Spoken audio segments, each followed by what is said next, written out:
সেখান থেকে চাবি দিয়ে এসেছি। বেটা ছেলে বউ নিয়ে ঘরেই আছে। বেটাকে ঝাড়ে বলে ধ্বংস করে আমরা মনের মাথায় চেপে বসবো।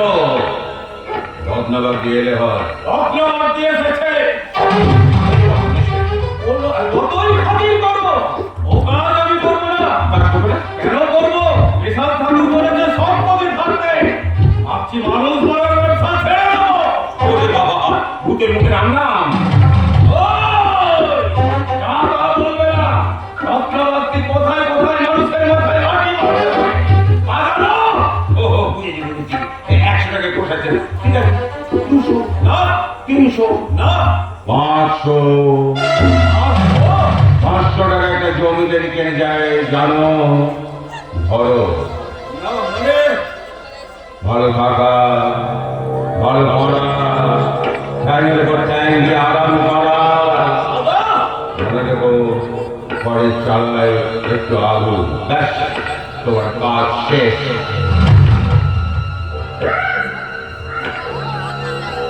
না না, ওইসব পাপ পুণ্য সব অসৎ বাজে কথা।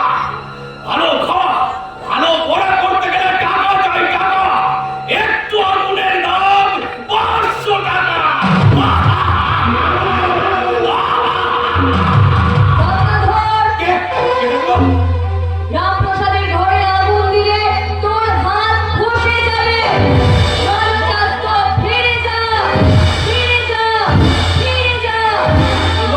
কি বললো কথাগুলো? আমাকে তো কোথাও দেখছি না। না না, ফিরে গেলে 500 টাকা হাত ছাড়া হয়ে যাবে। ওইসব ভালো মন্দ রামপ্রসাদ কিচ্ছু জানি না। টাকা আমার চাই।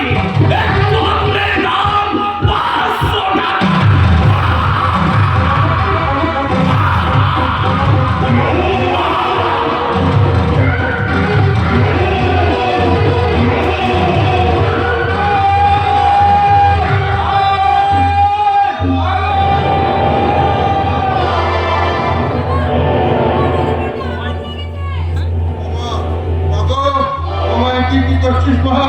আমি যদি তোর চরণে কোনো অন্যায় করে থাকি তাহলে আমাকে শাস্তি দেবে।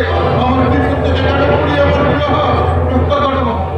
রাক্ষসী, পাষাণী, কি ভেবেছিস তুই? তুই সতীর সামনে তার প্রতিপুত্রকে পুড়িয়ে মারবি। এখনো বলছি, মনের কথা শুনে নে বলছি। নইলে এই তোর মূর্তি ভেঙে পুড়িয়ে এই কপাট করে ছুঁড়ে ফেলে দেবো।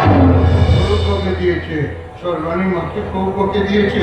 ও বেটি এসে আর এগোতে পারবে নি, গো এগোতে পারবে নি। দরজা ভেঙে গেছে। মধুমণি, যোগী, শিগগিরই বাইরে চল।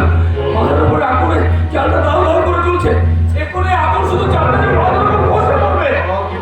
উত্তরলা হয় না, উত্তরলা হয় না। তোমার গৌতমণি না মাকে কৌপকে দিয়েছে। ও বেটি এর বেশি আর এগোতে পারবে নি, গো এগোতে পারবে নি। মৃত্যুর দুয়ারে দাঁড়িয়ে তুমি হাসছো না বাবু? তুমি মানুষ না স্বর্গের দেবতা? দেখো দেখো ঋষি ঠাকুরপো, কেমন জমজমিয়ে বৃষ্টি নামলো। তাই তো, এখন তো আকাশের মেঘ ছিল না। আরে আসছে না, ওরা মেঘে বৃষ্টি হলো কিভাবে? সবই মায়ের লীলা খেলা গো, সবই মায়ের লীলা খেলা।